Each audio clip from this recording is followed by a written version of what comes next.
Let me tell you a story about a wall. Not just any wall, this one cut through the heart of a city, a nation, and the entire world. Its name? The Berlin Wall. And its fall wasn't planned. It happened by accident. But first, the beginning. The year was 1961. In the dead of night, East German soldiers rolled out barbed wire across Berlin. By morning, families woke up to find themselves separated. Streets were blocked. Homes split. Loved ones on opposite sides had no warning, no chance to say goodbye. Why? Because Germany had been divided after World War II. West Germany aligned with the US and its allies. East Germany fell under Soviet control. And Berlin, though deep inside the East, was also divided. West Berlin became a tiny island of freedom in a communist sea. Thousands fled the East for the West. So the East German regime built the wall to stop them. First it was barbed wire, then concrete, watchtowers, snipers, guard dogs. People trying to escape were arrested or killed. It wasn't just a wall, it was a prison fence built through a city. For 28 years,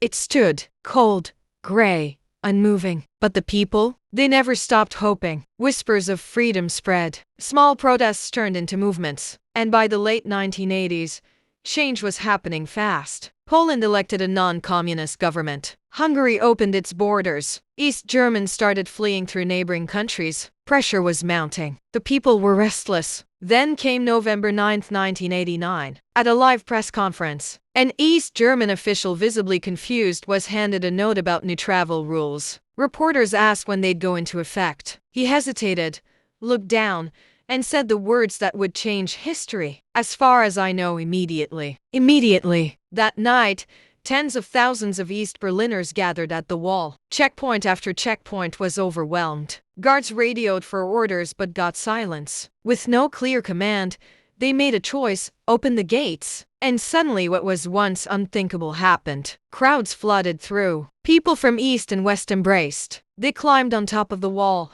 danced, wept, cheered. And then the hammers came out. People began to break it down piece by piece, memory by memory. Not with violence, but with joy. The Berlin Wall didn't fall because of tanks or war. It fell because of confusion, courage, and years of quiet resistance. It fell because people believed change was possible. That night, the world watched as a concrete wall came crashing down. And with it, decades of division, fear, and silence. History doesn't always change with a bang. Sometimes it starts with a single sentence and ends with freedom.